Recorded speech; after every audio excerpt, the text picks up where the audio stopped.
J'ai acheté une baraque et il s'avère que cette baraque, c'est une maison de maître sur 3 étages et demi et dans tous les étages, tu sais pas marcher, il y a des affaires jusqu'au plafond. Alors 85% c'est de la merde, mais il y avait 15% d'affaires, je faisais venir des vides-greniers et tout et j'ai pris genre 50 000 balles. Et après j'ai vécu avec ça et j'ai même pas dû toucher à mes OP. Et ça c'est une de mes plus belles opérations. Non, je te jure. Comment est-ce qu'on en est arrivé là? J'ai toujours été entrepreneur. Moi, à 14 ans, je vendais des fleurs sur les feux rouges. J'ai toujours été dans le commercial. J'ai très rapidement compris qu'en fait, la clé de l'immobilier, c'est de trouver une bonne affaire. Et là où j'ai pris beaucoup d'avance sur beaucoup de monde, c'est que moi, à 22 ans, je me suis dit, mais en fait, je vois ce qu'un ami à mon père, il a fait, ou mon père, il a fait. Je sais ce que c'est l'immobilier, c'est de créer de la valeur. Mais comment est-ce que tu crées de la valeur avant toute chose? C'est en achetant bien. Et après, tu sais, voilà, tu fais ton opération, tu découpes 3 appartements, tu as 22 ans, 23 ans, tu prends 75 000 euros. Et de là, après, j'ai refait une deuxième opération, une troisième. Sauf que, en réalité, ce qui s'est passé, c'est que j'ai pas tout de suite enchaîné l'immobilier. Parce que moi, je me suis dit, ah, mais moi, je veux du challenge dans la vie. Putain, c'était trop facile pour moi, l'immobilier. Là, j'ai pris 75 000 euros, je suis à l'UNIF, mes amis savent même pas. Et je me dis, non, je vais faire un autre projet entrepreneurial. Ouais. Je me suis dit, bah, tu sais quoi, je vais construire des mobylettes électriques. Premier prototype, deuxième prototype, lever 700 000 euros. Et puis, la boîte se casse la gueule. Wow. Quel est le conseil que tu as donné aux gens aujourd'hui qui veulent se lancer dans l'achat-revente, parce qu'il y a aussi beaucoup de rêves? Bonjour Armand. Bonjour. Bienvenue chez moi. Aujourd'hui, donc, j'aimerais remercier le Hilton qui nous a prêté quand même la suite présidentielle pour tourner le podcast. Je vais commencer par la première question. Moi, je sais qui tu es et j'aimerais que tu te présentes pour que les gens sachent qui tu es. Tu es acteur de l'immobilier. Et donc, qui es-tu? Écoute, moi, donc c'est Armand Chariot. Je me considère sur le marché immobilier comme à la tête, ou en tout cas dans la création d'un groupe immobilier avec plusieurs boîtes qui se facturent entre elles. Et ça va donc du développement immobilier avec l'acquisition, les reventes, les optimisations de biens, la rénovation des biens, donc une structure de rénovation. Okay. Et une nouvelle structure que je mets en place sur l'ouverture à l'investissement de certaines de mes opérations au grand public à travers une plateforme. Quel est ton parcours? J'aimerais savoir comment est-ce qu'on en est arrivé là. Mais moi, en réalité, j'ai connu l'immobilier très, très jeune. Pourquoi? Parce que dans ma famille, l'immobilier, c'est quand même quelque chose, à travers mon grand-père, mon père, je connais l'immobilier comme ma poche. Pourquoi? Parce que mon grand-père, il était architecte. Mais c'était pas n'importe quel architecte. À l'époque, les architectes, il y en avait. Aujourd'hui, ils sont tous. Voilà, c'est un métier qui s'est beaucoup informatisé. Mais mon grand-père, c'était un architecte aquarelliste.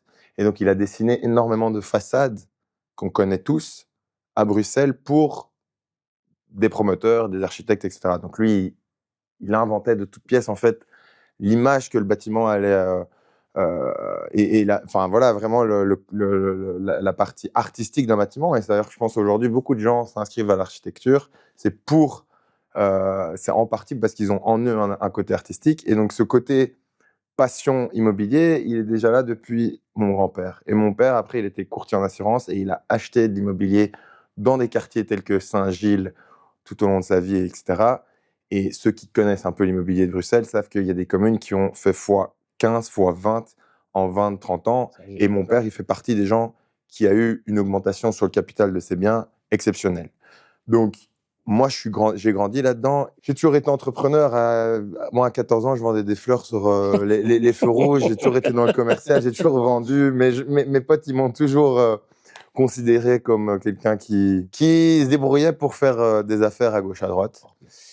Et donc, c'est comme ça, de fil en aiguille. Après, moi, ma première opération, en arrivant... En fait, tu vois, j'avais doublé 2 fois à l'école. J'étais plutôt dans la casquette du cancre. Et j'étais le cancre, mais qui m'achetait des voitures, qui faisait ci, qui essayait toujours de se débrouiller sur le plan économique. Ça allait toujours plus ou moins bien pour moi. Très rapidement compris qu'en fait, la clé de l'immobilier, c'est de trouver une bonne affaire. Et là où j'ai pris beaucoup d'avance sur beaucoup de monde, c'est que moi, à 22 ans, je me suis dit, mais en fait, je vois ce que un ami à mon père, il a fait, ou mon père, il a fait, ou des gens, je sais ce que c'est l'immobilier, c'est de créer de la valeur. Mais comment est-ce que tu crées de la valeur avant toute chose? C'est en achetant bien. Et donc, je me suis commencé à me dire, OK, moi, je m'inscris à Solvay ingénieur de gestion parce que je voulais montrer à tout le monde que, ouais, tu peux doubler en humanité, mais si tu as vraiment envie de faire quelque chose de bien, tu peux le faire. Donc, j'ai fait ingénieur de gestion à Solvay et j'ai réussi directement. Sauf qu'après 2 ans en ingénieur de gestion, tu sais, tu vas là parce que tu as des ambitions business, bah, tu es quand même vite rattrapé à la réalité, à savoir, c'est très théorique, c'est plutôt pour rentrer dans des grands cadres, grands groupes, tu es très loin de la valeur créée terrain tout de suite. Et donc, moi, j'avais besoin d'entreprendre en plus. Et je me suis dit, bah, tu sais quoi, moi, je vais trader le marché immobilier et je vais aussi aller chercher 100K de plus-value quelque part. Et donc, pendant 1 an, je faisais des visites, je disais ça à personne. Et après une 10, les gens s'attendent toujours à trouver une affaire immobilière en claquant des doigts. Mais tu sais que sur les 15 opérations que là j'ai en ce moment, il y a la moitié d'entre elles que j'ai négociées, que j'ai suivies pendant plus d'1 an avant de signer une offre. Pour parler avec le vendeur, parce que soit c'est un cas de figure un peu difficile en jurisprudence, parce que la famille, il y a une indivision, et donc il y a des discussions. Et en fait, les opérations, tu les closes, mais finalement, c'est pas quand tu te dis que tu veux acheter que tu trouves une opération. Et donc, ça, finalement, ma première opération, j'ai pris 1 an pour la trouver. Et alors, j'ai trouvé une petite maison unifamiliale à Anderlecht que j'ai réussi. Là, tu pouvais faire des demandes de restructuration. En fait, j'ai été à la commune, j'ai dit pourquoi est-ce que c'est pas 3 appartements, il y a 3 compteurs électriques, 3 compteurs à gaz. Il me dit et j'avais 22 ans. Donc, ce que j'avais fait, c'est que j'avais été à la commune, je voyais que ça allait bloquer, et j'avais commencé à dire oui, mais je vais habiter avec ma femme. Moi, avant d'avoir une femme, ma vingtaine, je l'ai faite plutôt en célibat, etc. Mais tu racontes une histoire. Et j'ai raconté une histoire à la commune qui a permis d'avoir une sympathie auprès de quelqu'un.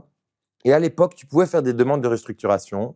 C'est encore légalement possible aujourd'hui, mais c'est quand même nettement plus dur. C'est si tu amènes toutes les preuves, historiques compteurs, historiques de services de population qui montrent que le bâtiment était toujours bien en location, etc. Tu peux avoir une demande qui est en fait qui restructure l'immeuble en 1 mois et demi.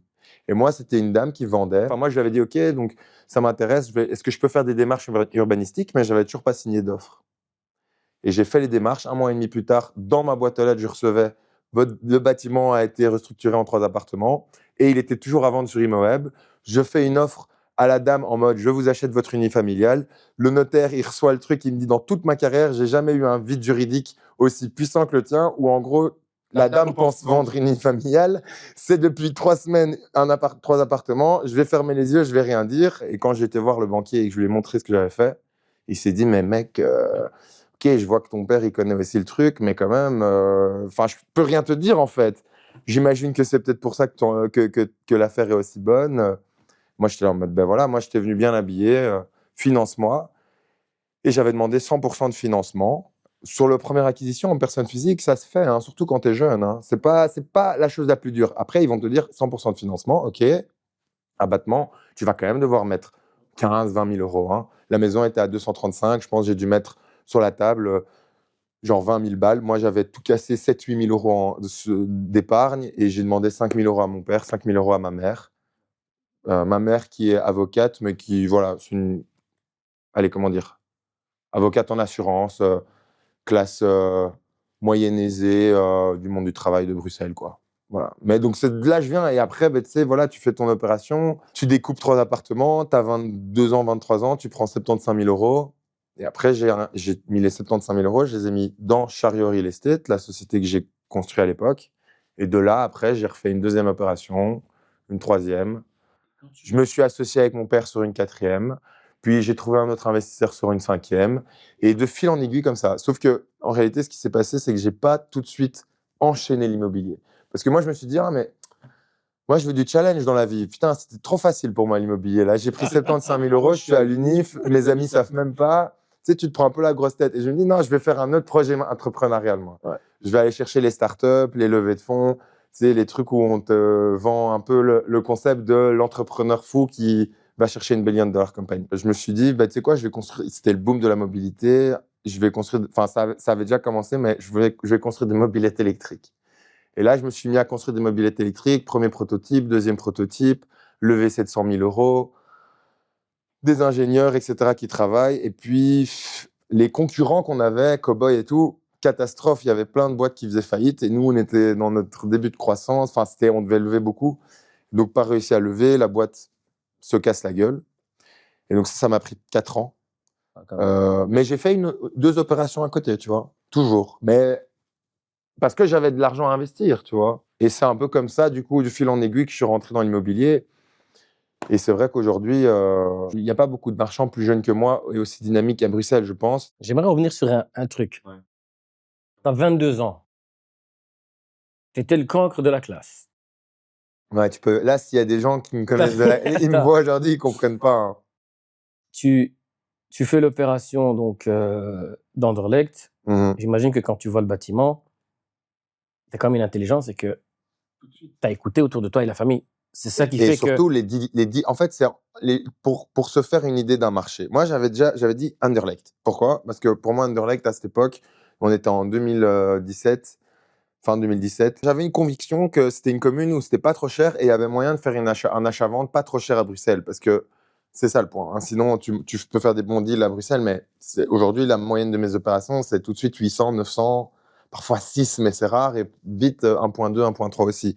Mais donc, faire une opération à 230 000 euros, je n'avais pas du tout envie de parler de ça à mon père. D'ailleurs, moi, mon père, je lui avais dit, j'ai signé une offre. Il me dit quoi? Comment ça, t'as signé une offre? C'est quoi cette histoire? Fais tes études. Je comprends pas. Nan, nan, nan. Je dis non, mais laisse tomber. Il me dit bon, laisse-moi voir l'offre. Il voit l'offre. Il se dit bon, ok, c'est quand même un bon prix. Il se mêle pas trop du truc. Mais c'est vraiment comment est-ce que tu fais pour trouver une affaire? C'est en étant curieux sur le marché dans lequel tu veux et ça se fait pas. Moi, ça m'a pris 10 visites. Tu vois, enfin, c'est en faisant des visites, en réfléchissant, oui, là, je vais pas acheter pour ci. Et à un moment, je me souviens très bien, je suis sur Imaweb, je vois le prix d'annonce, il était à 275. Je me dis, putain, il y a un truc, ça me paraît pas trop cher. Et en plus, il y a les compteurs, etc. Je me dis que là, il y a peut-être moyen d'aller chercher 3 appartes. Comment tu savais? Que je pouvais aller chercher 3 appartes? Voilà, c'est ça ma question. Ça, je le sais de nature, dans le sens, c'est là où je te dis, moi, j'ai un avantage compétitif depuis toujours. C'est je vois évoluer des gens en immobilier autour de moi depuis toujours. Dans le sens, vraiment, acheter, louer, ça a toujours été le business, enfin, l'immobilier que j'ai eu tendance à connaître avant tout. Ouais, mais tu vois, regarde mon meilleur ami aujourd'hui, il fait de l'immobilier parce qu'il est dans mon entourage et en final, maintenant, si tu as entendu ce podcast, bah, tu sais que tu peux en réalité transformer un immeuble en 3 appartements. Maintenant, ça demande de la conviction et ça demande d'aller jusqu'au bout et ouais, et d'y croire en fait, hein. Faut vraiment y croire et jusqu'à ce que tu trouves quelque chose qui match. Mais moi, ce qui est important, c'est que je me suis pas engagé sur cette opération sans avoir obtenu la. C'est là où c'était exceptionnel. Mais ça c'est la chance, j'ai l'impression, la chance du débutant. Parce qu'aujourd'hui, genre, honnêtement, à part signer des options et convaincre la personne que je fasse le permis et payer à la fin du permis, il y a plus, enfin, je m'amuse pas à aller faire ça, tu vois, j'ai pas le temps de faire ça. Mais quand c'est ta première, tu peux faire plein de trucs. Je peux pas appeler ça de la chance parce qu'aujourd'hui, la majorité des gens vont toujours te dire, pour débuter, je vais faire une petite opération, je pars pas sur un immeuble, voilà, je fais pas d'histoire de permis et qu'on sort. Ben moi, tu vois, quand quelqu'un me dit je veux être marchand de biens et je lui dis qu'est-ce que tu cherches? Ouais, j'ai été voir un appartement, un truc. Là, je lui dis tout de suite, je lui dis mais arrête de regarder des appartements en fait. Pourquoi tu regardes des appartements? Où est-ce qu'elle va être? Oui, tu vas peut-être faire une plus-value de 30 000, 40, 50 000 sur ton appart à Bruxelles. Mais pourquoi est-ce que tu veux pas plutôt essayer d'avoir des contacts de gens, des marchands? C'est pas impossible de rencontrer des marchands. Je veux dire, moi, je suis sur les réseaux, Attila est sur les réseaux, tu es sur les réseaux. Il y a plein de gens sur les réseaux qui ont des envies d'investir dans des bons projets. Ben, tu peux t'associer à quelqu'un. Tu peux dire, moi, j'ai amené une très bonne affaire, c'est 6 appartements à la vente, on doit. En fait, c'est une question de réflexion, c'est comment tu vas amener le dossier. Si tu veux faire un appartement parce que en fait, tu n'es pas très sûr de toi et tu as besoin, essai-erreur, et c'est comme ça qu'on progresse, et ça fait, je comprends, c'est une façon de progresser. Ok, achète ton appartement, comprends ce que c'est un compromis, un acte, un truc. C'est sûr que tu vas apprendre beaucoup, et peut-être la deuxième opération, tu voudras voir plus grand. Mais en réalité, c'est difficile de faire un achat-vente sur un appartement, à moins de faire une option croisée. Ok, tu peux faire une option croisée, et finalement, c'est juste que tu as trouvé l'acquéreur à la place du vendeur, et tu prends ta plus-value. Mais donc, ouais. Et après la chute de l'entreprise, donc je reviens sur la start-up, tu te foires un peu, tu avais eu beaucoup d'émotions, tu te sentais imbattable, tu as fait l'opération Anderlecht. Maintenant, quant Mais à en fait, ce qui s'est l'histoire, passé, pourquoi est-ce que j'ai été. comment tu reviens? En fait, pourquoi est-ce qu'il s'est passé beaucoup de choses pour moi en 2 ans et demi en immobilier? C'est parce que je me souviens très bien, on est en 2023. Donc, ouais, il y a 3 ans. J'avais réussi donc, à lever en fait 700 000 euros, mais sur ces 700 000 euros, j'avais réussi à convaincre. Parce qu'en fait, un bon entrepreneur d'immobilier, c'est quelqu'un qui sait bien s'adresser aux banques. Ok, enfin, ça fait quand même partie du game, hein. Il faut bien amener le dossier, il faut amener le dossier de bonne façon. Et donc ça, comme j'avais déjà financé deux, trois opérations entre-temps, je savais plus ou moins comment il fallait que j'amène le dossier de ma startup. Et j'avais en plus entendu que Belfius avait un quota où ils étaient un peu forcés par la région de mettre de faire des prêts à taux pas trop importants à des jeunes entreprises, PME, etc. Donc moi, je m'étais dit, je vais surfer là-dessus. Je suis convaincu que ça va fonctionner. Je me prends 130 000 euros de dette. Et moi, je suis un passionné de dette. Enfin, moi, j'adore la dette. Donc, je me suis dit, c'est quoi, parfait, je ne dois même pas donner d'equity. Ah ouais, bien vu. Moi Mais aussi. c'était un peu trop fou, en vrai. Moi, je suis un peu parfois, et ça, c'était un peu trop fou. Parce que ce qui s'est passé, c'est que du coup, on lève ça en fin 2021, 2022. Je paye des intérêts, tu vois. Et je suis censé, moi, je convainc le banquier que je dis, tu me files les 130 000 balles maintenant. Ça va me permettre de faire ça, produire un truc. Et je vais lever l'argent. Et avec l'argent que je vais lever, ça sera un beaucoup plus gros tour. Tes 130 000 balles, je te les rembourserai. Et entre-temps, je paye de l'intérêt. Je reçois l'avis. Même mon co-founder, il me dit, putain, je sais pas comment tu as closé le truc, mais OK, on a nos 130 000 euros.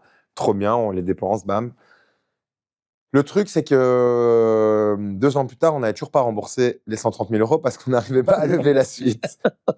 Donc là, moi, mon banquier, il m'appelle un matin comme ça et il me dit, Armand, écoute, tu sais, là, j'ai vu que, enfin, je t'ai financé 3 opérations jusqu'ici, mais tes 130 000 euros, là, on est quand même bientôt à la fin d'échéance. Je te fais une prolongation d'1 an, mais si dans 1 an, tu sais pas me rembourser les 130 000, je te le dis, tu vas être vraiment dans la merde parce que tu seras fiché à la BCE et plus jamais tu pourras utiliser de la dette en Belgique pour faire tes leviers et faire tes opérations immobilières. Et moi, là, il me met une claque monumentale. Rien qu'en parler, ça me fait quelque chose. Parce que là, je me dis, putain, la seule chose où je suis sûr d'avoir des compétences qui me permettent, entrepreneurialement parlant, de faire de l'argent et de construire quelque chose, c'est en levant de la dette. Là, je me dis, putain, je suis face à un mur ici, je vais faire une faillite. En plus, en faillite en Belgique, c'est super mal perçu. Je vais avoir 130 000 euros de dette, c'est une catastrophe. Je vais jamais savoir Enfin, c'est difficile de se relever à 28, 29 de 130 000 euros de dette plus une faillite. C'est pas si simple, tu vois. Donc là, je me dis, OK, j'ai pas le choix. J'ai 1 an pour trouver 130 000 balles. Là, je me dis, OK, j'ai pas mis le solution. Enfin, je réfléchis même pas, je dis, opération immobilière, j'arrête tout. Et là, en fait, j'ai fait un switch complet.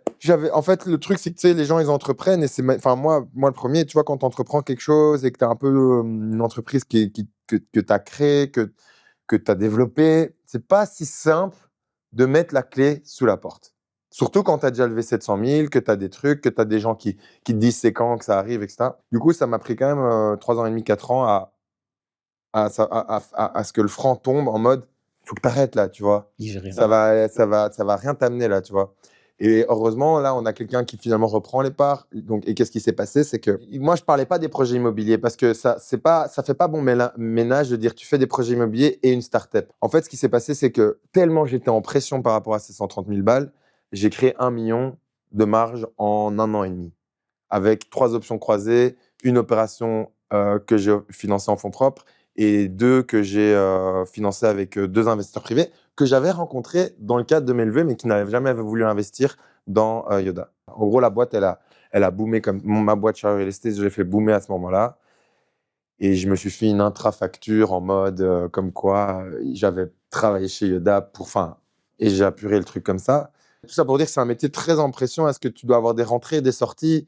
Et il faut que ça sorte, il faut que ça rentre. Et quand tu t'engages, tu t'engages, tu vois. T'as qu'une parole, t'as qu'un nom. Le marché, il est petit. Et donc, il faut avancer. Tu peux pas faire défaut. Donc, c'est un métier stressant, mais c'est sûr que quand tu es dos au mur, il se passe des dingueries. Mais moi, c'est parce que je me suis dit, j'ai pas le choix. Quel a été le moment où tu t'es dit, merde, l'immobilier, c'est incroyable? Mais depuis toujours, hein, je me suis dit que c'était incroyable. C'est juste que en vrai, tu peux gagner beaucoup plus d'argent, beaucoup plus vite si tu as une startup qui explose. Ça, il n'y a même pas de sujet là-dessus. OK? Si tu as une boîte technologique, non, non, non, que tu as un bon produit bien positionné, time to market idéal, et tu as vraiment réussi à capter une partie du marché par rapport à une offre que tu donnes, et que c'est une trajectoire de boîte que tu peux aller chercher avec des investisseurs en capital, en private equity, etc., pas moyen de battre ce business model en tant qu'entrepreneur fondateur. C'est pas possible. Tu as des actions qui vont en une fois passer en 4 ans, tu peux les faire passer tes actions de 0 à 30-40 millions d'euros en 4-5 ans, tu vois. Sur une boîte qui va être valorisée à 350, 400, même pas 1 million, tu vois. Mais par contre, aujourd'hui, ce que je me rends compte, c'est que tu vois, tu peux vraiment. Moi, en gros, j'essaie de scaler le métier. C'est ça que je fais aujourd'hui. Je monte un groupe pour scaler les opérations immobilières. C'est ça qui me passionne. Et comme j'ai fait une boîte très, très tech, software, moi, j'étais web développeur aussi. Parce que pendant mes études à Solvay, j'avais été à Montréal 3 mois faire le wagon, payé en fonds propres, Wow. que j'avais gagné en revendant une caisse 5 000 € plus cher. Et comme je regardais les vidéos d'Oussama Hamar, il disait « Investissez en vous-même ». Et moi, j'étais en mode « Je veux être développeur web ». Et j'ai pris mon avion et je suis parti à Montréal. Et mon père et ma mère disaient « Mais gros, mais t'es à Solvay, qu'est-ce que tu fous ?» Je dis « Ah ouais, mais moi, c'est ma 3e année, projet Marcours, là, j'ai des crédits en moins, c'est une année plus chill. » Et donc, c'est ça que j'ai fait. Je suis parti faire le bootcamp et après, j'ai commencé à coder des sites pour des gens. Je prenais des 2 000 à 3 000 € comme ça. Vente de fleurs, vente de Parce que caisses. l'immobilier, ça ne m'a jamais fait gagner d'argent pour moi, en fait. L'immobilier, moi, en fait, là, je commence depuis 1 an et demi à me prendre mon salaire. J'ai un project manager en full-time. Ma femme, elle est administrative dans ma boîte, manager. J'ai une full-time prospection immobilière. Donc là, maintenant, ma boîte, mais c'est très difficile, une boîte immobilière. Comme c'est une boîte de développement immobilier, c'est une boîte en dents de scie. Les revenus sont pas stables du tout. C'est, t'investis, tu revends, boum, tu prends ta marge. Et en fait, le truc, c'est que, mais c'est ça un peu le truc, c'est qu'une boîte comme ça, dès que tu as des 200 000 € qui rentrent, qu'est-ce que tu as? En fait, tu as déjà, tu t'es limite, tu sais que ton acte il va être signé dans 2 mois. Donc toi, tu es en mode, OK, dans 2 mois, j'ai 200 000 balles. Tu es déjà en train de limite faire le coq sur le marché. Boum, tu as déjà investi, tu n'as même pas l'argent. Et donc, boum, tout est déjà réinvesti dans une autre opération. Donc, pas facile de vivre d'une boîte comme ça au début. Ou alors, tu kills un peu ta capacité de cash flow et d'enchaîner. Ouais. Et donc, c'est pour ça qu'à chaque fois, je me débrouillais. Enfin, je te dis, par exemple, comment j'ai vécu cette dernière année, tu vas dire, c'est fou. J'ai acheté une baraque. Et il s'avère que cette baraque, c'était syndrome de Diogène, le mec. Il me laisse toute sa baraque comme ça. Mais toutes des affaires, genre, c'est une maison de maître sur 3 étages et demi. Et dans tous les étages, tu sais pas marcher, il y a des affaires jusqu'au plafond. Alors, 85%, c'est de la merde, tu vois. Mais il y avait 15% d'affaires que j'ai fait revendre je faisais venir des vides-greniers et tout, et j'ai pris genre 50 000 balles. Et après, j'ai vécu avec ça et j'ai même pas dû toucher à mes OP. Et ça, c'est une de mes plus belles opérations. Non, je te jure, gros, véridique. Et même ma femme, elle était venue avec moi parce que le truc, c'est que mes gars, ils vidaient avec moi, mais c'était quand même un truc un peu. J'en parle dans une vidéo parce que c'était crasseux. Et surtout, il fallait checker à chaque fois, OK, l'objet, bien ou mauvais? Bien ou mauvais? Et je peux pas demander ça à mes ouvriers, tu vois. Donc, moi, pendant 2 semaines et demie, j'étais en mode dans la maison, ici à Excel, à côté de la place Bruckmann. Donc, tu vois le profil, hein. À côté de la place Bruckmann, le mec, il sort de nulle part. C'est une maison, il y a peut-être 90 marchands qui ont essayé enfin, je pense toute la ville a essayé d'acheter cette maison. Sauf que de nouveau, les gens, ils veulent qu'un agent l'appelle et lui dise « Ouais, j'ai un deal pour toi, si tu veux, tu peux acheter. » Oui, ça arrive. Moi aussi, j'achète des biens comme ça. Mais pas mes 15 opérations, elles sont pas comme ça, tu vois. Celle-ci, c'est quoi? OK, la maison est en piteux état, mais dans un quartier très bon. Je me dis, OK, il faut. Je me dis, c'est pour moi ça. Il faut que je trouve le truc, tu vois. Et donc, les voisins, personne dans la rue veut me dire où est ce monsieur. Il habite plus là. Hein. Donc, c'est une maison laissée comme ça, tu vois. Il habite plus là, ouais, abandonné, mais avec des affaires. Quand je te dis, je peux te montrer des photos. Tu sais pas marcher dans la maison tellement qu'il y a d'affaires. Et finalement, il y a une meuf de la rue, un peu plus bas, qui me dit que il serait possiblement dans cette maison de repos ou cette maison de repos. J'ai un OK. Je dis OK. Et directement après, j'appelle les 2 maisons de repos et je dis, parce que le courrier, tu les as. Enfin, je suis en train d'expliquer aux gens, voilà. En fait, les gens se rendent pas compte de l'effort qu'il faut. Et boum, je vais le voir. Je lui dis, écoutez, vous êtes au courant que votre maison, elle tombe à l'abandon. Tu cherches un vieux dans des maisons de repos.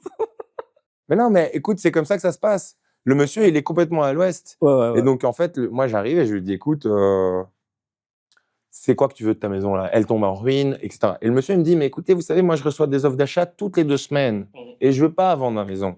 Je dis, mais comment ça, vous voulez pas vendre votre maison? Elle est en train de tomber en ruine, votre maison. Il dit, oui, mais le problème, c'est, voilà, moi j'ai du mal à m'en séparer, etc. Je dis, écoutez, monsieur, réfléchissez. Et pendant 3 heures, on parle rien de sa maison, hein, juste de sa vie, de moi ce que je fais, je lui explique qui je suis, que je rénove des bâtiments. Vraiment, comme ça. Et puis 2 semaines après, je reviens, je vais le voir, je dis écoute, tu as un peu réfléchi, tu sais très bien que si je suis ici, moi, tu vois, en fait, les gens, ils se demandent comment est-ce que je close des vendeurs. Mais parce que j'essaie pas de les prendre pour un débile, tu vois. Je lui dis très honnêtement et très sympathiquement que si je suis là, c'est pour son bâtiment avant tout, mais que ça me dérange pas de passer un peu de temps avec lui. Et ben, je suis même venu avec mon. J'entends qu'il aimait les chiens. Ma femme, elle a un chien. Je suis venu avec le chien. Et tu crées des relations humaines. Et en fait, les gens oublient une chose, c'est qu'ils pensent que l'immobilier, c'est qu'une histoire d'argent, alors que la base de l'immobilier, c'est qu'une histoire d'humain. C'est des héritages familiales de gens qui reçoivent une maison de leur grand-mère, qui ont du mal à s'en détacher.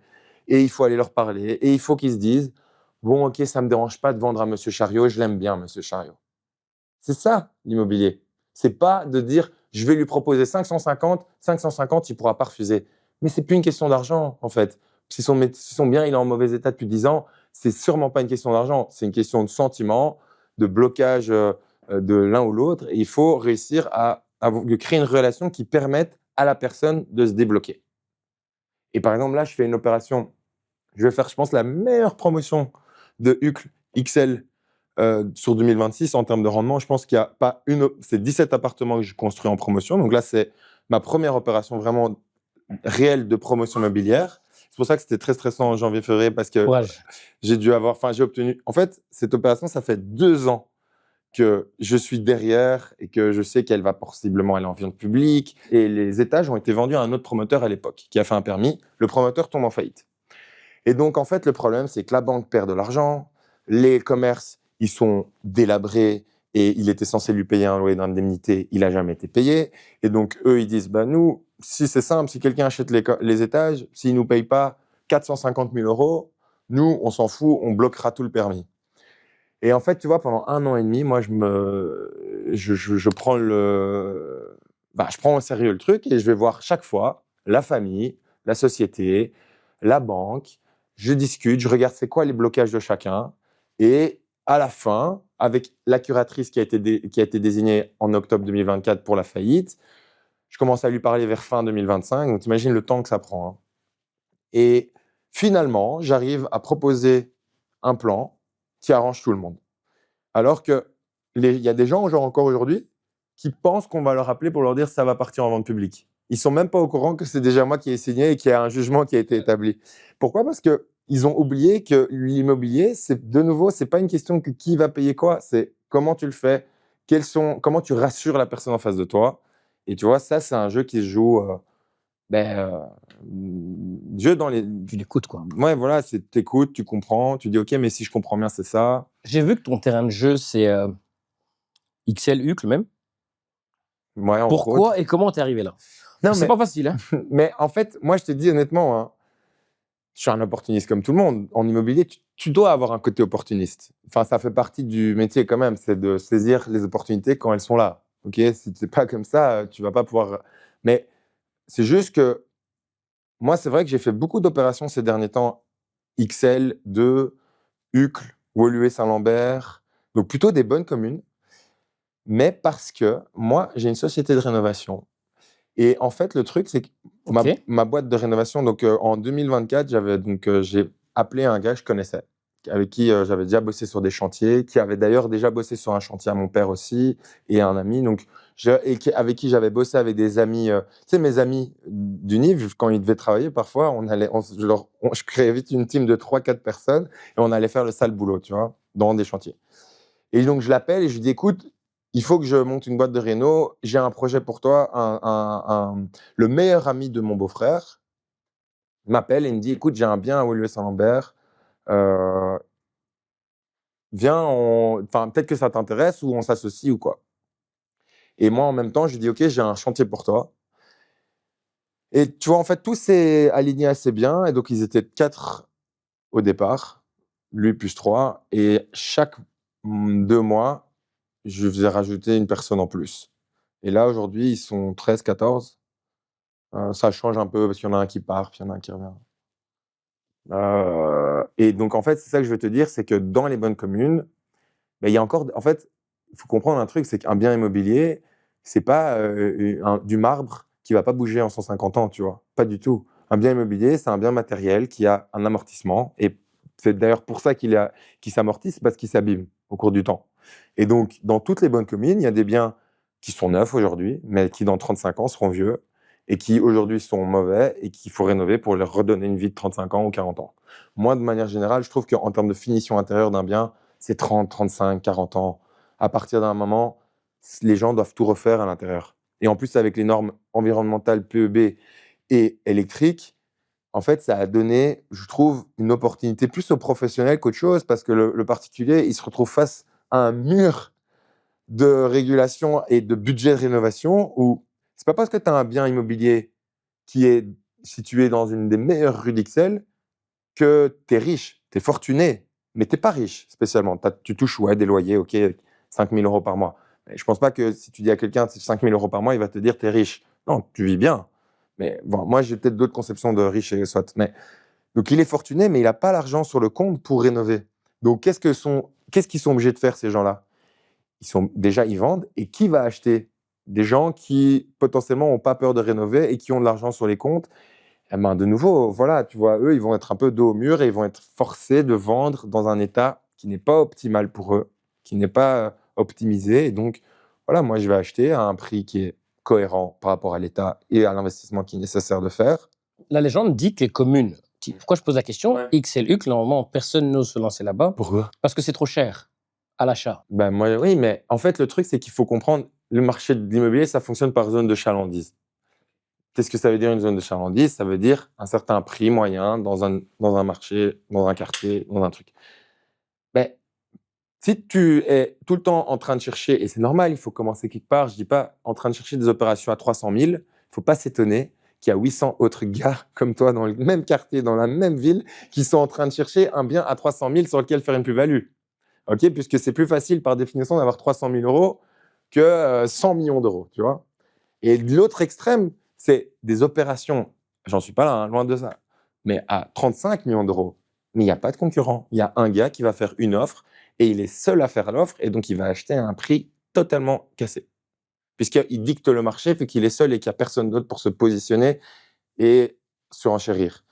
C'est pour ça que c'est plus difficile de trouver une très bonne opération à 300 000 qui fait du 25% que faire une opération à 1,2 million qui fait du 25%. Parce que de nouveau, tu as moins d'acteurs autour de la table. Et donc, tout ça pour dire que dans les communes, ben oui, c'est plus cher, il y a peut-être un peu moins de concurrents, mais donc tu peux faire des bons deals.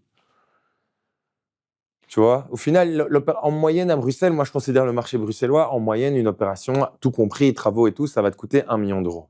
Et la banque, elle va te demander 200 000 euros. Là, la classique, c'est un peu ça. Après, moi aussi, j'ai des biens que j'achète à 550, 650, mais je me suis aussi positionné sur des biens à 1,4 million, 1,8 million. Quelle a été ta meilleure opération alors? Ben, il y a deux choses. Il y a la meilleure c'est quoi opération. pour toi une meilleure opération? Voilà. Ouais, parce que... il y a la meilleure opération. Tu as kiffé. Tu sais, tu as fini le bâtiment, tu t'es dit, waouh, Armand, bien joué. Et puis il y a la meilleure opération qui est financière.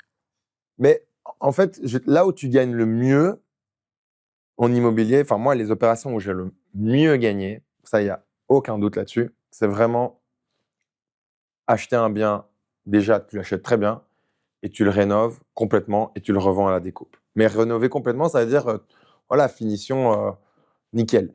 Mais ça, c'est une opération qui prend 1 an et demi de travaux, plus les ventes, et enfin, c'est max 24, quoi. Mais bon, on va dire 18 mois. Ouais, c'est minimum 24 mois. Et ça demande plus de fonds propres. Donc, le truc, c'est que moi, je regarde beaucoup ça, c'est quel est l'effort propre, enfin, quelle est ma partie propre que j'ai mise sur le deal par rapport à son return. Et le temps. Et le temps, ouais, clairement, l'immobilisation du cash que j'ai mis. C'est comme ça que je définis une très bonne opération ou une moins bonne. Parce que si ton opération, tu as acheté à 1 million, enfin, imagine une opération à 1 million qui crache 1,250 million, franchement, totalement réaliste.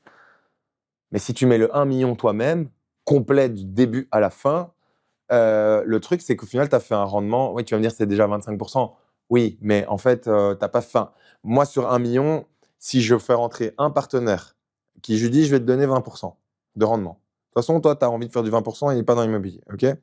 Et puis moi, je mets sur les 200, je vais mettre 75 000 euros. OK? Et qu'à la fin, je lui dois juste 20 ou 25% du rendement. C'est-à-dire que je lui donne 40 000 euros à lui. Ben, sur les 250, il reste 210 pour moi. Et j'ai mis 70. Donc, j'ai fait x3. en 18 mois. Mais là, il n'y a pas beaucoup d'investissements qui. Enfin, il n'y a pas. En fait, c'est là où tu me demandais, est-ce que c'est quand que tu as compris que l'immobilier, c'est incroyable? Mais ok, mais là, clairement, tu te rends compte que des investissements comme ça, il n'y en a pas d'autres. Ouais. Même en private equity, tu ne fais pas des x3 en 18 mois. Mais attention en private equity, c'est juste de l'investissement capital et tu fais juste travailler ton capital, alors qu'en immobilier, c'est capital plus travail. Et ça, c'est la règle de base de tout solvésien qui se respecte, c'est de savoir différencier un investissement qui nécessite travail et capital et un investissement qui ne nécessite que capital. Et donc oui, quand tu fais travail capital ensemble, d'office, tu vas chercher des énormes rendements. Mais donc la meilleure opération, franchement, j'ai envie de te dire que cette maison à XL avec l'histoire du Diogène, j'ai quand même fait une très belle opération. Surtout qu'en fait, moi, j'ai acheté une unifamiliale et quand je passe le compromis, la notaire, elle fait la demande de RI et elle me dit on a reçu 3 appartements. Je suis là, what? Excel. Ouais. Donc là, j'étais vraiment en mode, ok, c'est bon. Et à un moment, je voulais y habiter avec ma femme parce que c'est une super rue.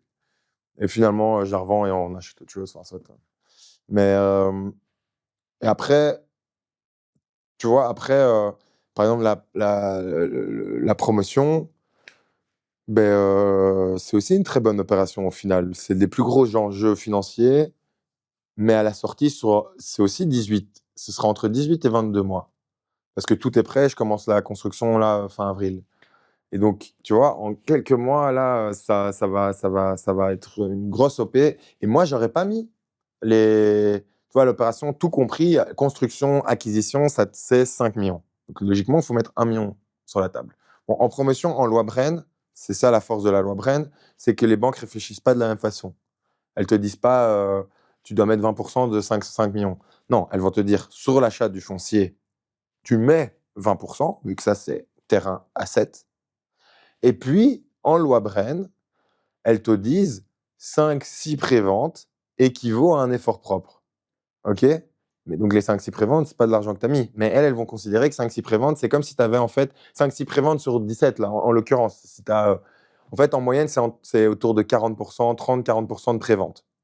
Et elle part du prévente que si tu as des préventes avec bon de réversion signées chez le notaire, c'est comme un effort propre vu que tu as sécurisé déjà les 40%. Voilà. Et donc, tu réduis très fortement, tu ne payes pas du tout 1 million en fait. Tu vas vraiment avoir un effort propre autour de 700, 650, 700, avec les frais bancaires et tout compris. Mais c'est bien que tu expliques quand même, Ouais. sans te couper, pour allez, ceux qui ne savent pas. Parce que moi, je t'ai compris, mais je viens de me rendre compte que ce n'est pas tout le monde. Ouais, c'est C'est peut-être quoi une promotion? Mais une promotion Parce qu'on parlait de immobilière. marchand immobilier. Ouais, Il faut que les gens comprennent c'est quoi une promotion.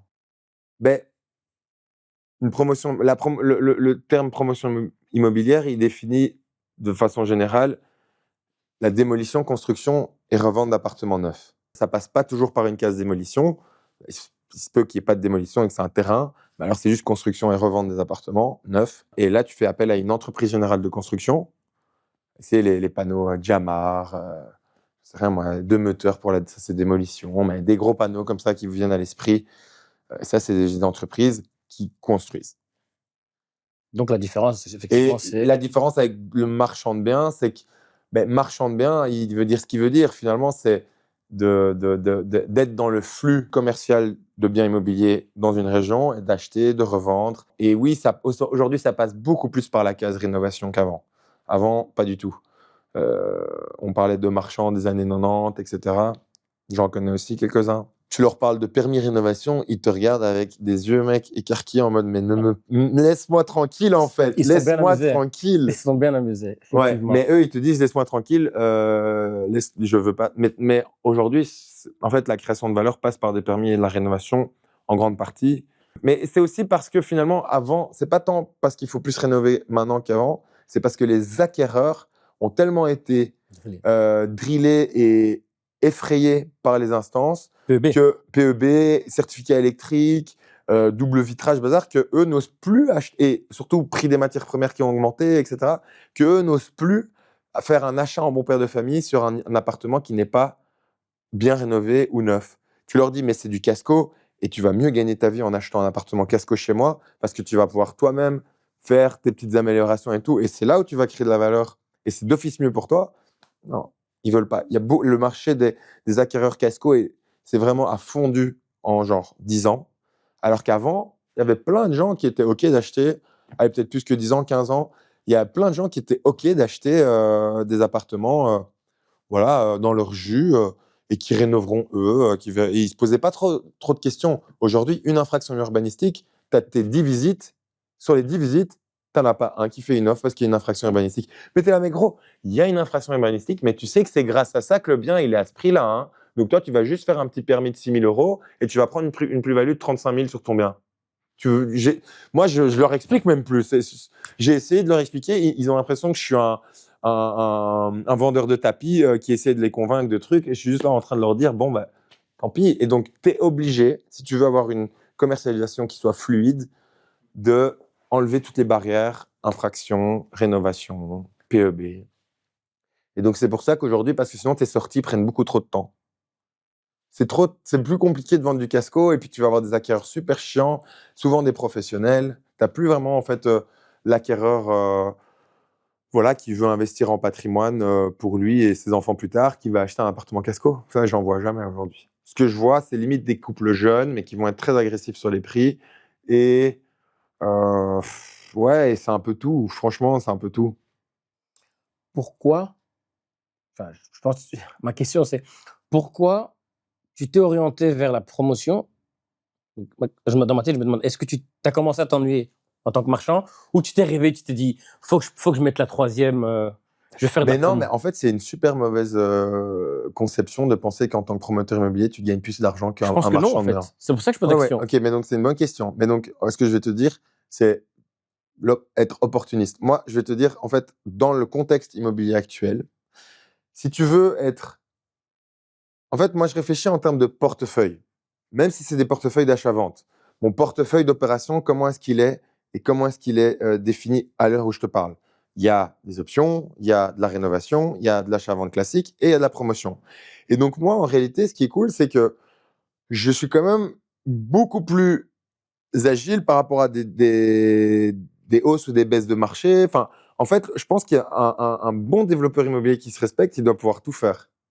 Il doit tout faire. Et après, c'est juste de structurer ses opérations. C'est la promotion. Au final, je crée une structure pour cette promotion-là. Pourquoi? Parce que la facturation sur du neuf, c'est très lourd. Et donc, tu n'as pas envie d'intégrer tout ce système de facturation dans ta boîte de développement. Dans Chariot Real Estate, j'ai pas envie, tu vois, de venir commencer à. Ça viendrait un peu foutre le bordel. Allez, si tu es organisé, moi j'essaie d'être très organisé, mais quand même, c'est plus sain d'avoir une société à part. Et donc après, moi je trouve que sincèrement, je trouve que c'est une opération immobilière, quoi. Enfin, moi je réfléchis en opération immobilière, pas en mode est-ce que je dois être promoteur ou marchand de biens? Pourquoi tu peux pas faire une opération de marchand de biens et une opération de promotion? Je vois pas. La grosse différence, c'est est-ce que tu as les compétences d'être promoteur et d'être marchand de biens? Ça, c'est une autre question. Mais tu peux le devenir avec le temps. C'est beaucoup plus lourd aussi. C'est plus lourd à gérer, il faut connaître il y a beaucoup plus de subtilités juridiques, il faut avoir un dossier qui soit complet de chez complet, il faut travailler, enfin, il faut avoir les bons prestataires. Enfin, il y a plus de zones de risque possibles si tu es un peu en train de te dire oui, tout va aller et t'inquiète, l'architecte c'est bon, je lui fais confiance pour ça, lui je lui fais confiance. Non, sache que eux, ils en ont rien à foutre de savoir si l'opération elle est rentable ou pas. C'est à toi de vérifier ça. C'est à toi de vérifier que la convention, elle prévoit bien tout avec ton avocat, avec ton architecte, que la convention des ingénieurs aussi. Qu'est-ce que tu signes comme contrat avec la banque? Enfin, il y a plus de connaissances juridiques à avoir et de bon sens pour que l'opération se passe bien. Mais après, je vais être franc, une fois que ton opération de promotion, elle commence, en réalité, toi, tu es un chef d'orchestre. Après, qu'est-ce que tu fais? C'est l'argent de la banque, boum, il va là-bas, tac. Et en fait, tu payes des factures. Tu payes des factures. C'est pas moi qui vais aller dessiner la cuisine. C'est pas moi qui vais aller. Alors que dans les opérations d'achat-vente de marchand de biens, je suis beaucoup plus dans la rénovation, à choisir les matériaux et tout. Enfin, t'es plus proche de ton bâtiment, en fait. Dans la promotion, tu es un peu plus en recul, vision du haut, et c'est toi le chef d'orchestre et qui fait avancer l'opération financièrement parlant. Tu dois aller lever les crédits, tu dois mettre les forts propres, tu dois avoir tous les bons prestataires en place, architecte, ingénieur, les états des lieux, il faut les faire. Enfin, il faut passer avec plein de gens, la démolition, etc. Mais une fois que tout est mis en place, après, c'est que payer, quoi. C'est payer jusqu'à... Non, mais c'est ça, vraiment. Après, c'est que payer. Pendant 1 an et demi, tu fais que payer. Qu'est-ce qui te plaît le plus dans tout ça? Dans les deux?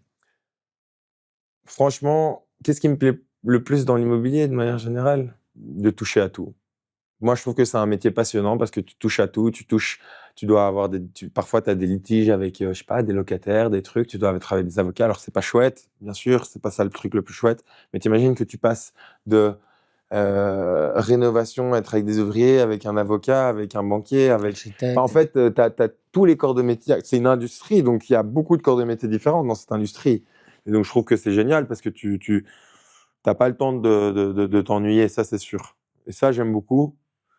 Et chaque projet, en plus, a toujours un peu ce... Enfin, tu n'as jamais l'impression de faire la même chose. Même si, finalement, tu pourrais te dire, ouais, je fais des opérations immobilières, mais en fait, fondamentalement, une opération, elle implique pas les mêmes choses, elle implique pas les mêmes personnes. Qu'est-ce que tu pourrais dire aujourd'hui à une personne qui veut tout... Allez, achat-revente, ça le vend en poupe, hein. Ça, je pense Ouais, mais que... bien sûr, mais Ça, je grâce à pense... Instagram aussi. Voilà, ça, je Bah, pense que tu as Instagram vu. a joué une énorme Maintenant, part là-dedans. maintenant, quel est le conseil que tu as à donner aux gens aujourd'hui qui veulent se lancer dans l'achat-revente? Parce qu'il y a aussi beaucoup de rêves, je pense que tu as remarqué. Donc, qu'est-ce que tu dirais à ces gens-là? Bah, de pas attendre l'opportunité, de créer l'opportunité. Parce qu'en fait, il y a trop cette mise. Moi, je vois les vidéos comme tout le monde sur Instagram de gens qui te parlent de la méthode ultime pour faire de l'achat-vente, la liberté financière qui arrive. Arrête, il n'y aura pas de liberté financière en une opération à 80 000 euros. Je veux dire, tu vas gagner, tu vas faire plaisir à ta famille, tu vas faire ce que tu veux avec, mais il n'y a pas de liberté financière qui tienne. Donc, en réalité, moi, je pense juste que si tu veux faire de l'achat-vente, honnêtement, je pense que, enfin, il y a zéro souci, c'est totalement faisable, hein, à 100% faisable. Le tout est de réussir. Enfin, en fait, c'est pas de se poser sur Immoweb et de te demander, OK, c'est quoi. Non, il faut essayer de mettre en place une stratégie. OK, c'est quoi déjà le type d'opération que je veux faire? Parce qu'il y a plein de types d'opérations différentes, tu vois. Est-ce que, tu vois, en fonction de ton capital, déjà, ça va un peu définir le type de bien que tu peux chercher. Et la zone? Et puis après, voilà, il faut essayer de... Enfin, si tu fais une bonne opération immobilière, il faut aller parler aux vendeurs.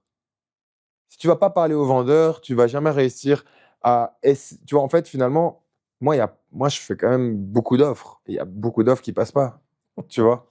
Non, mais il y a rien qui t'empêche de faire des offres qui soient peut-être pas bonnes, que le vendeur va pas accepter, mais c'est pas grave parce que tu vas comprendre pourquoi il a pas accepté.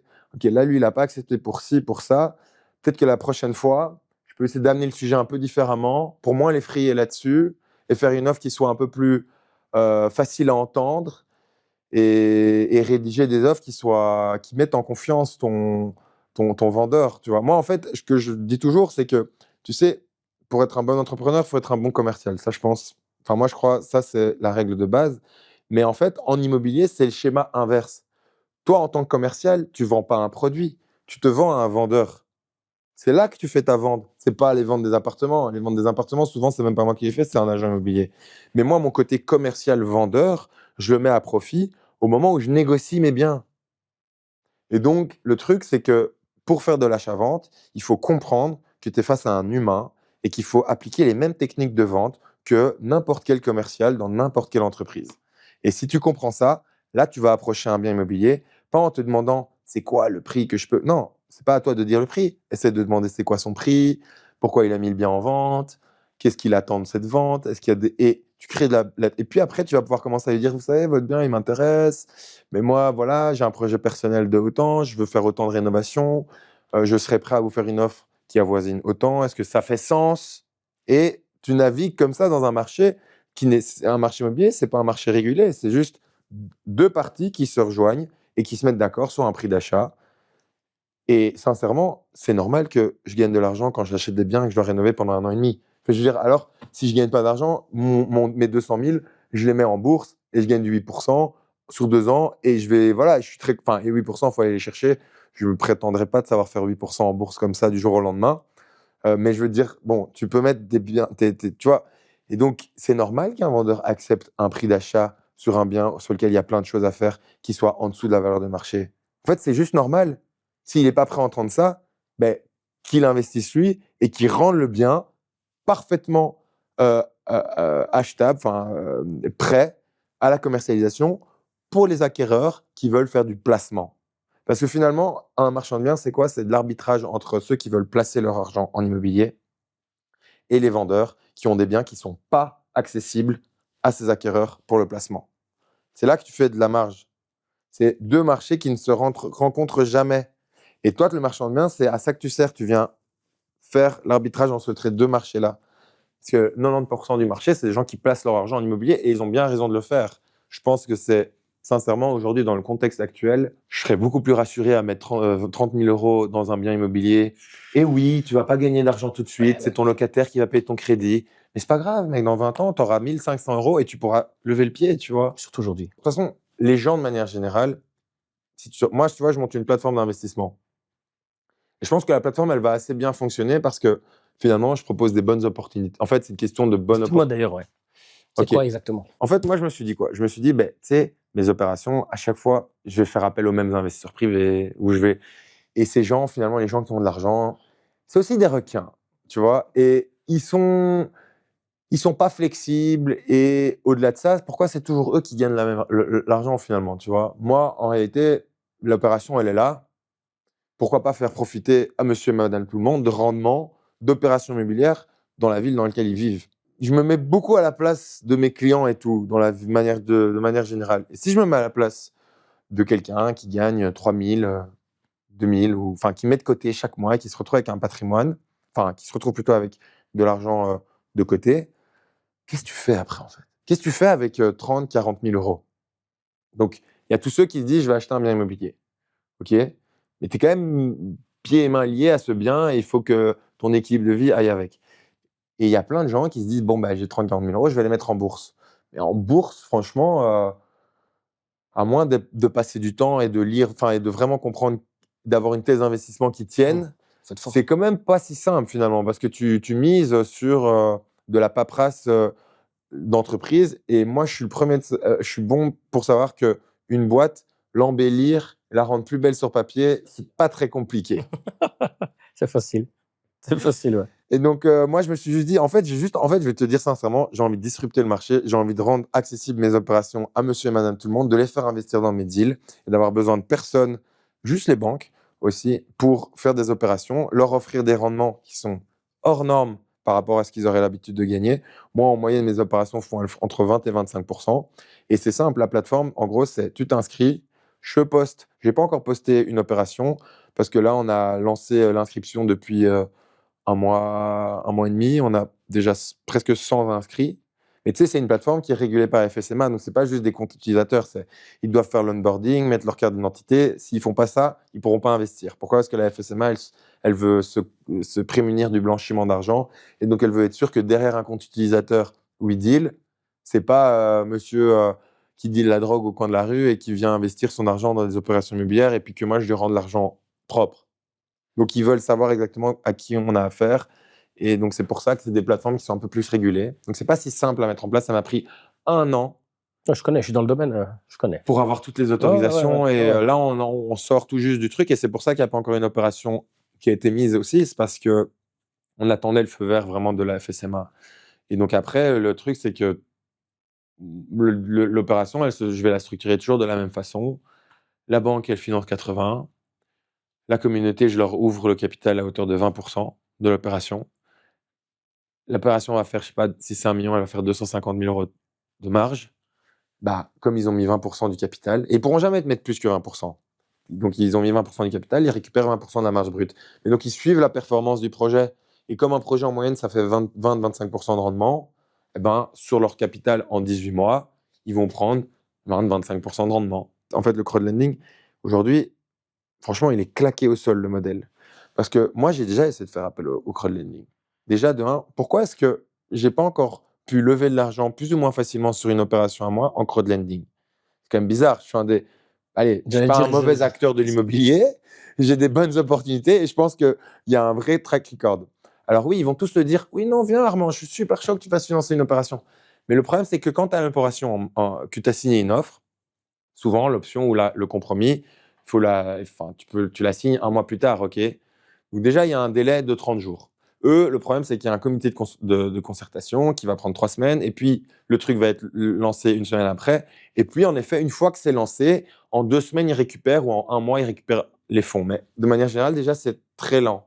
Donc, par rapport à la vélocité du marché, de comment moi je fonctionne, c'est compliqué en vrai, parce que...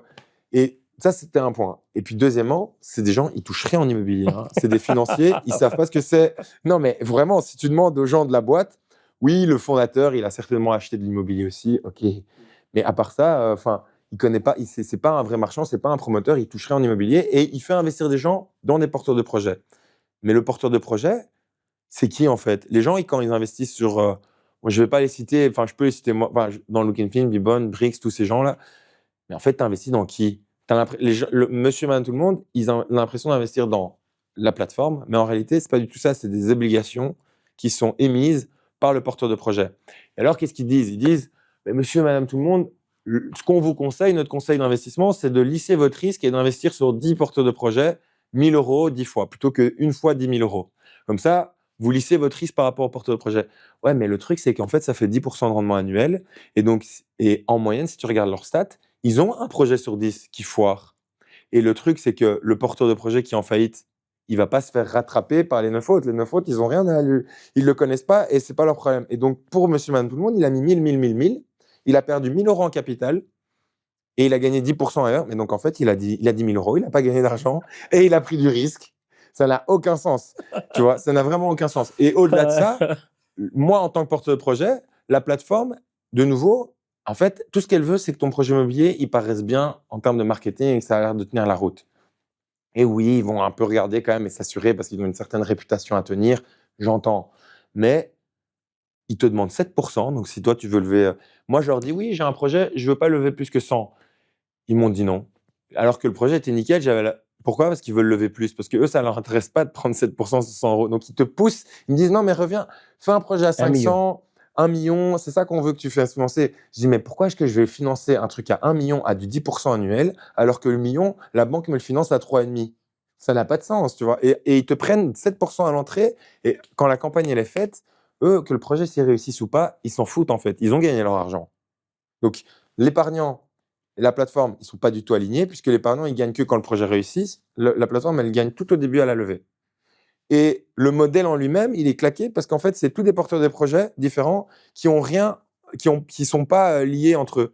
Alors que sur une plateforme, tu vois, genre moi, ma plateforme, elle est liée à mon groupe immobilier. Je fais financer 10 opérations sur l'année. Mais s'il y en a une qui sous-performe ou qui foire, moi, j'ai 9 autres opérations qui ont en marge plus positive. Et donc, c'est pour ça que moi, mon capital, il est garanti d'une certaine façon, dans le sens où, déjà, perdre en capital en immobilier, c'est compliqué. Ne pas pouvoir offrir le rendement que tu as promis, c'est possible. Mais tu as 9 autres opérations qui sont plus qu'en positif. Donc, déjà, tu lisses le risque pour l'épargnant, puisqu'en fait, toutes les opérations sont détenues par le même porteur de projet. Et nous, on gagne pas d'argent, on prend rien à l'argent levé. Nous, on est très content qu'ils mettent de l'argent, ça nous permet de financer une opération et on gagnera au même titre qu'eux à la sortie, sur les ventes. Et donc, finalement, quand tu regardes, le modèle, il est extrêmement sain, en fait. Il est beaucoup plus sain. Et même, ça va au-delà de ça, c'est que comme mon entreprise, ma société Shore Real Estate, sur chaque opération, étant donné qu'il y a une partie du capital qui provient des investisseurs, des épargnants, j'ai moins besoin d'investir de l'effort propre sur mes opérations. Et qu'est-ce que je vais faire de cet argent? Je vais acheter des collatéraux. Mais réfléchis long terme. Si tu fais ça pendant 1 an, 2 ans, 3 ans, et tu n'achètes que des collatéraux, tes opérations, tu les finances, mais à la fin, la boîte, elle est ultra solide parce qu'en fait, elle détient énormément d'actifs immobiliers libres d'hypothèque que la boîte a pu, à chaque fois sur les bénéfices qu'elle gagne sur toutes les opérations, elle achète de la brique. Les obligations qui sont émises par cette boîte, c'est une boîte qui est ultra solvable et qui a vraiment de l'actif qui est en tout cas safe d'un point de vue collatéraux. Donc, tu vois, en fait, le modèle, il est très vertueux.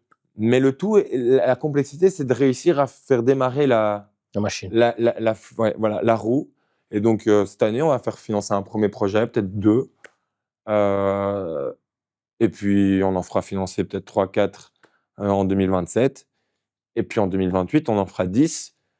Et en fait, à la fin, ce qui est hyper intéressant, c'est que le cash est moins un problème pour tes opérations, c'est surtout l'exécution. Et donc après, tu structures une entreprise vraiment pour exécuter des projets mieux que n'importe qui, avec vraiment des équipes et des process en place. Et quand tu te compares en fait à tes concurrents, finalement, qui sont tous avec des process assez artisanales, enfin finalement, le marchand de biens, c'est quand même, voilà, tu es tout seul dans ton bureau, tu as acheté ton bien, maintenant tu es en mode, OK, combien tu me factures pour ma toiture, pour mon truc. Tout ça se fait assez, tu vois, À l'ancienne. à l'ancienne, c'est pas très scalable finalement. Mais tu vois, moi, je mets en place un operating system avec l'IA où je construis une vraie organisation, où j'automatise un max de choses. Et demain, oui, je pense qu'on sera quand même très, très compétitif sur déjà les marges qu'on va chercher puisqu'on optimise tous nos coûts. Enfin voilà, il y a plein d'aspects comme ça. Et moi, c'est ça que je monte aujourd'hui. C'est ça qui m'excite plus que juste faire des opérations. C'est vraiment de monter un modèle où demain, tu peux faire des opérations même dans d'autres capitales, financées par une communauté. Tout le monde est gagnant, tout le monde gagne de l'argent. Et au-delà de ça, le modèle, c'est pas encore mis sur Vidil, mais demain, c'est à tu demandais comment est-ce que tu deviens marchand de biens. Je pense que dans comment tu fais de l'achat-vente pour commencer, etc., dans le monde de demain, c'est tu vas sur Vidil, tu dis que tu as une opération et je te donne 20% de la marge brute et tu dois rien mettre. Parce que ton opération que tu m'as amenée, elle est bonne. Même pas excellente, elle est bonne. Elle est bonne, tu prends 20% de la marge brute, la communauté, elle prend 20, nous, on a 60, tout le monde est content. Et les gens, en fait, les apporteurs, à ce moment-là, je leur disrupte leur marché parce qu'aujourd'hui, un apporteur, c'est compliqué, pas toujours facile pour eux parce que c'est bien comment les marchands ils sont, les promoteurs, ils vont avoir toujours en mode de presser le citron au maximum sur les commissions parce qu'ils réfléchissent à leur truc, que c'est un peu les 2, 3, 4, 5 opérations de leur année et donc ils veulent essayer d'optimiser tout, ce qui est totalement logique. Donc l'apporteur, enfin, la personne qui amène, il doit comprendre ça aussi. Mais tu vois, si tu leur mets un modèle en place, et moi, le truc, c'est que demain, c'est sur ma plateforme, c'est tu viens, tu m'envoies juste une adresse, il y a une jauge. Voilà, tu m'envoies juste une adresse, si je l'ai closé, tu as 2% de la marge brute, 1% de la marge brute. Tu m'envoies une adresse, tu me prends un rendez-vous avec le vendeur, tu me dis déjà à combien on peut le cadenasser, enfin, tu fais déjà tout le travail en amont et tu m'aides vraiment à aller chercher l'opportunité, tu vois ta jauge qui augmente. Mais tu vois le délire ou pas? Ça va loin, hein. Eh Ouais, ben moi, je pense que l'immobilier de demain, vraiment professionnel, c'est avec la tech, une plateforme de financement, une boîte de rénovation avec des dizaines de gars pour exécuter tes biens et tes deals. Et voilà, une vraie entreprise, en fait. Moi, j'essaie de monter une vraie entreprise Comment t'en es arrivé à tout ça? grâce à ma startup. Parce qu'en fait, ma startup, elle m'a fait réfléchir très différemment sur la construction d'un produit, comment est-ce que tu scales du hardware, tu industrialises tout ça. Et moi, je me suis juste dit, vas-y, je vais scaler l'immobilier. Parce que moi, j'adore le mot scale. J'ai envie de scaler une boîte. Et en fait, pourquoi c'est intéressant de scaler une boîte? Parce que tu vas chercher des croissances qui sont phénoménales. Et moi, je suis très attiré par ça. Enfin, là, ma boîte, elle a énormément. La croissance de ma boîte IMO, c'est assez violent. Et là, je me suis même dit, OK, 2 secondes là, parce que j'ai pas les effectifs, je vais faire burn-out là si je continue. Mais en fait, enfin, c'est passionnant d'aller chercher une croissance sur une boîte. Moi, c'est quelque chose que je trouve passionnant en vrai. De vivre. Je me suis toujours dit que les fondateurs de boîtes qui explosent, c'est très énergivore, mais je pense que ça doit être très stylé aussi. Je pense que tu es le premier de tous les marchands que je connais qui me parle de scaler oui, mais de créer un groupe et Ouais. d'automatiser. D'habitude, Mais c'est une frayeur, hein, dans de le quoi? dans le domaine, on va dire, Une frayeur quoi ça? ça fait peur parce que les gens ne maîtrisent pas donc s'entourer, créer toute une équipe, mettre l'IA dedans, bah, tu es la première personne qui me parle de ça. Les Non, autres veulent rester dans leur je bureau, suis bien tout conscient de seuls. ça. Ouais. Genre moi, par exemple, mon project manager, bon, aujourd'hui, c'est pas le cas parce que je structure toute ma boîte et ouais, il faut pas être trop impatient dans l'entrepreneuriat. Moi, j'ai été trop impatient et là, aujourd'hui, je suis plus dans une démarche de je construis quelque chose et je m'en fous que ça prenne 1 an de plus, 2 ans de plus, 1 an de moins. Je construis et j'y vais étape par étape, tu vois, et j'essaie pas de brûler les étapes. Eh ben, demain, mes project managers, en fait, tu peux mettre en place, parce que comment tu fais pour, en tant que CEO d'une boîte comme ça, comment tu fais pour gérer 40 opérations annuelles? Tu peux pas. C'est pas ton cerveau qui peut réfléchir sur tous les biens. C'est impossible.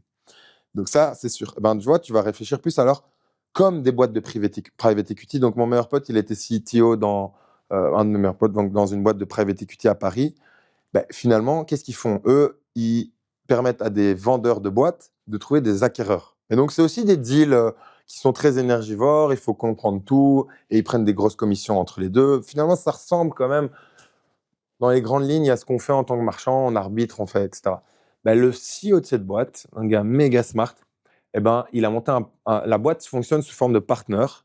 Et donc, il y a lui, et puis il a 4-5 partenaires. Et tous les partenaires prennent un pourcentage sur le deal qu'ils apportent ou qu'ils exécutent.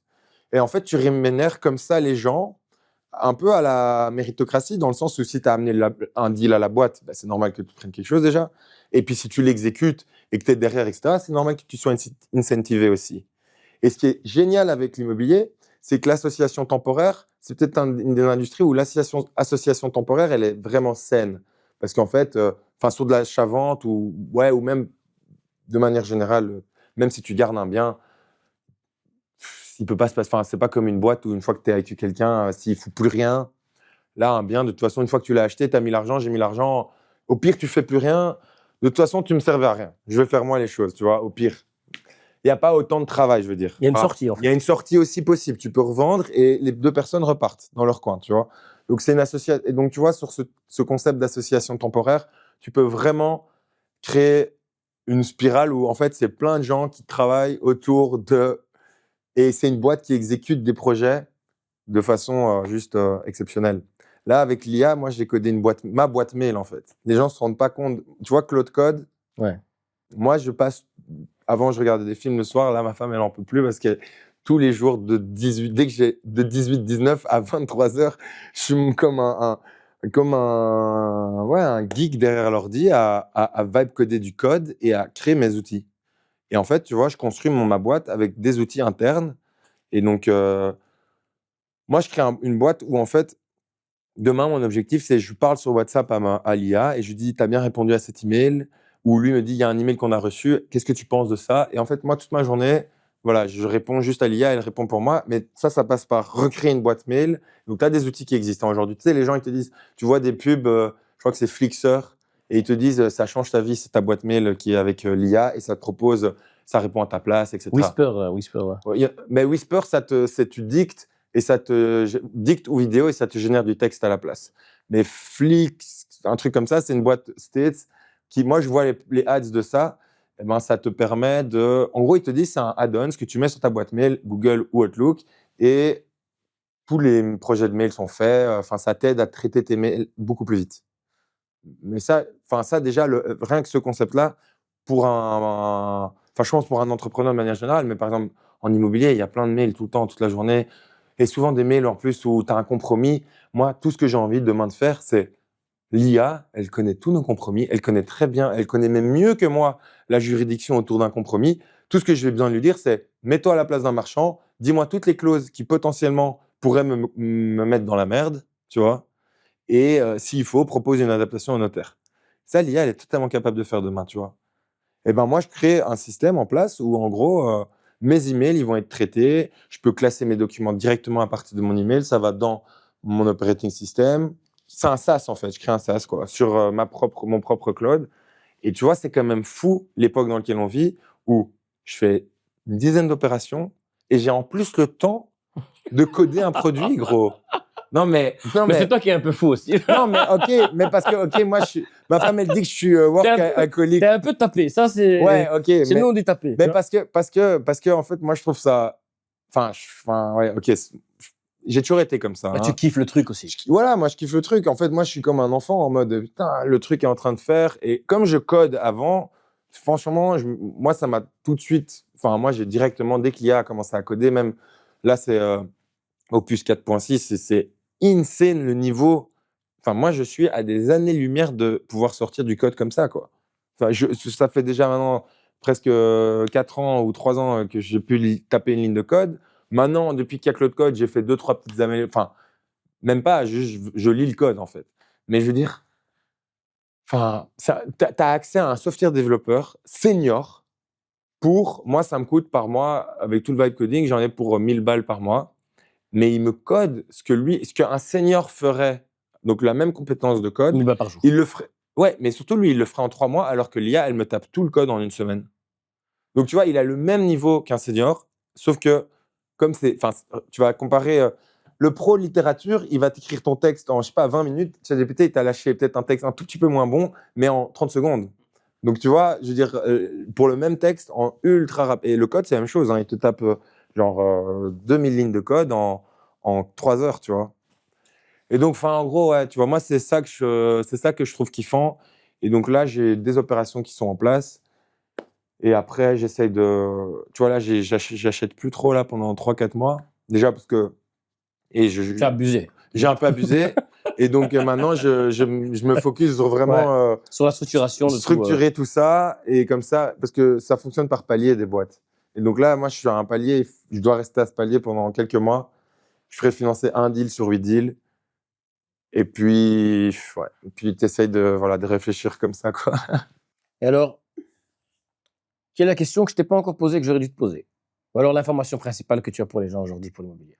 Que Bruxelles, ça reste quand même une bonne ville dans laquelle investir. Parce qu'on est très en retard. Je pense que juste que Bruxelles, c'est une capitale comme une autre, quoi. Pourquoi, moi, je me suis déjà posé beaucoup la question, pourquoi est-ce que Bruxelles est aussi bon marché comparé, je parle même pas de Paris, je parle de villes comme Strasbourg, comme, tu vois, des villes qui aiment à même échelle, même lifestyle, on est quand même fort derrière. Donc, je pense que moi, je dirais aux gens de surtout pas perdre confiance dans le marché bruxellois. Au contraire, je pense que le marché bruxellois est une très bonne localité pour investir aujourd'hui en 2026. Et même pendant les 3 dernières années, les gens ne se sont pas rendus compte de ça, mais c'est on est pile dans un marché d'acquéreurs. C'est maintenant que tu peux acheter le mieux, en fait. Ça a été pendant ces dernières années, c'était vraiment les années, et je suis pas sûr que ça va encore durer longtemps. Après, on va plus partir sur un marché où on revend, où c'est. Enfin, ça fonctionne quand même de manière cyclique, ça monte toujours, mais ça fonctionne. Et je trouve que là, avec les crises, les bazars, les trucs, les gens, il y a le PEB, l'électricité n'est pas conforme, les gens ont tellement perdu confiance qu'en fait, les seuls qui achètent, ils font des affaires de fous. En tout cas, c'est pas un mauvais moment pour acheter. Il faut pas croire que le marché va descendre. Ça, je pense vraiment pas. Et ma dernière question pour toi, qu'est-ce qu'on peut te souhaiter? De kiffer et de construire des choses qui font sens. Moi, c'est ça qui m'importe. En tout cas, moi, merci. C'était top. Incroyable. Moi, je te dis bravo. Parce que faut, Ok. faut y aller. Hein. Tu as beaucoup d'énergie. C'est pas aussi simple d'assumer autant de projets en même temps et aussi de monter sur des opérations aussi lourdes. Ouais. Et surtout à 31 ans.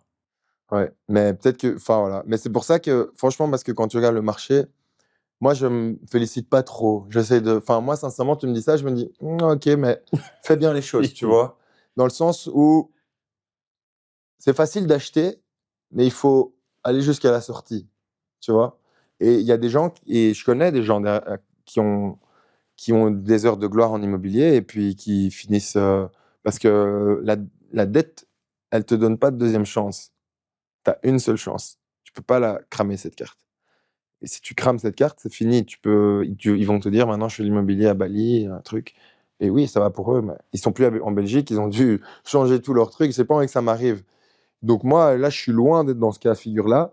Mais je te cache pas qu'il faut rester très les épaules Terre à terre. carré et pas se dire c'est bon, j'ai gagné. Et moi, ça, c'est grâce à l'expérience familiale, je sais très bien comment l'immobilier fonctionne.